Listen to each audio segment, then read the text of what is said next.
just like folks nowadays, you know, dying from a bad dose of heroin or a bad dose of cocaine. Happens all the time. Right. A lot of times it's really the adulterants that cause people to die rather than the drug itself. In a sense, that's why people say prohibition kills. In the 20s, too, was the organized crime. Was the, you know, you saw the rise of the gangsters, the Al Capones, the mafia that trafficked in alcohol, now that it was illegal.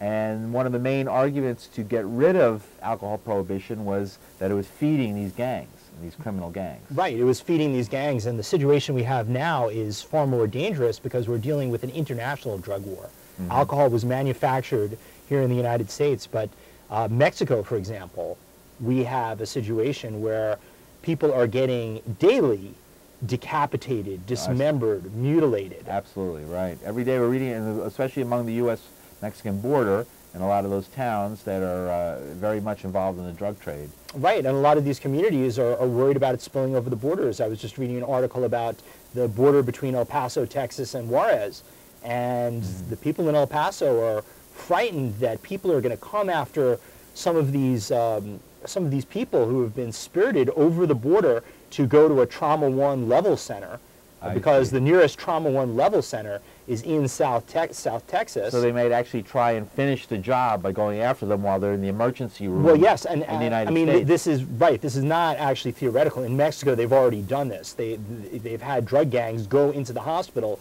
after the fact to finish off their target. It's strangely reminiscent of this whole Mumbai thing that happened in India, where they attacked hospitals in order to get the wounded as they were brought in and finish the job.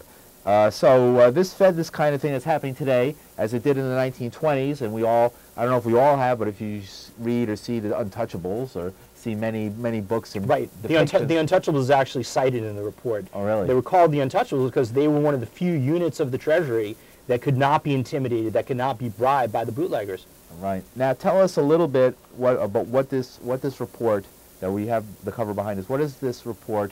We can do it again, repealing today's failed prohibition. What does it say? What does it tell us?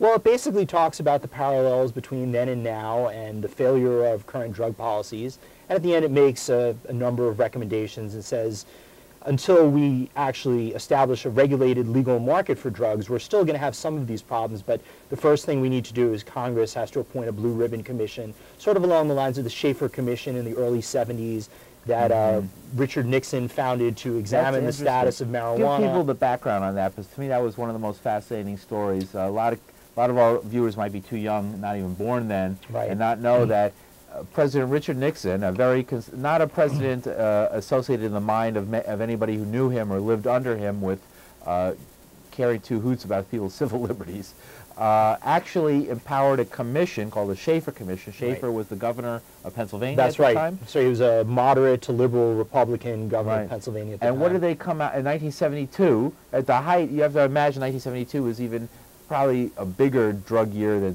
than nowadays. I mean, you know, it was the height of the 60s and the 70s, that whole era. People were using marijuana left and right, and so they wanted to do, how do we handle this? And this Shaffer report came back, and what did the Shaffer report say?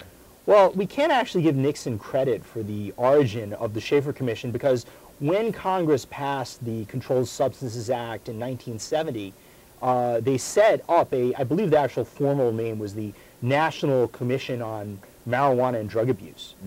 And so marijuana was made a Schedule I drug, which it still is to this day, which means it's the most highly restricted drug. It's considered as having no medical use and a high potential for abuse. At the federal level. At the federal level, that's correct. And the report basically said people should not be going to jail for this, and recommended a system of decriminalization. And Nixon ignored the report. And that's why marijuana is still a Schedule I drug, because I've actually done research into the origins of the Controlled Substances Act, and specifically says in the legislative history, we're going to make this a Schedule I drug for now, but the penalties are going to be nowhere near as harsh as the penalties for heroin and LSD and the other Schedule I drugs, and this is sort of a provisional Schedule I status until the National Commission comes back with their findings. And then, of course, when they came back for their findings, Richard Nixon said, we're not going to let the Jews and the hippies, have their day, and he literally said that. He literally did say that. He A literally few did years say ago, that, yeah. they came out with those tapes. Right, and he specifically, in several books on the subject, he specifically focused on the fact that he wanted to get the hippies, the anti-war protesters, and he asked his advisors, people like Haldeman and Ehrlichman, who were at the time, you know, scary names that struck fear in the hearts of people who heard them. He asked them, how do we get these people?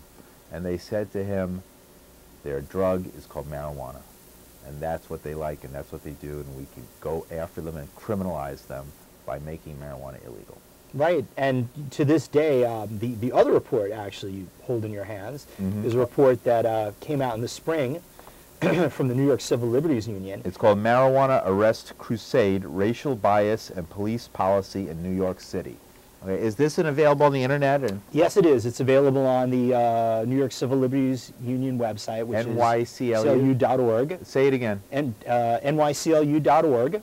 Okay. And if you do a search for marijuana, you'll come up with the press release, and there's a link to download the full report or to read the summary. Sure. And what this report shows is, then as now, the war on marijuana is mostly a war on young, poor, minority people. Right, we've said that before. By the way, we're here live. Doug Greene, I'm Paul DeRienzo, and we're talking about drug policy in New York State and nationally and internationally as well. Our number is on the screen there, 212-757-1538. We'd be happy to include you in the conversation. So just give us a call, and we'll take your calls here.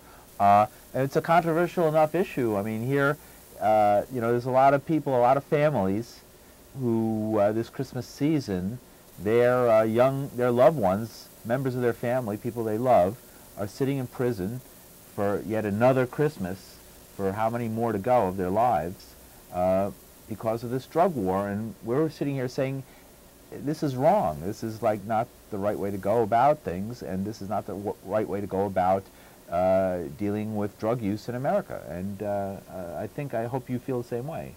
I think my record shows that I feel the same way. I've been involved in this issue for about 20 years now. How did you get involved in this issue, Doug Greene? I got involved in this issue because when I was in college, it was a big time for the Partnership for Drug-Free America. They're still around, but they used to have ads, saying marijuana will make you infertile, marijuana will make you grow breasts, marijuana kills brain cells. And I read all of this, and I was like, this is just wrong. This strikes me as wrong. This is not accurate information.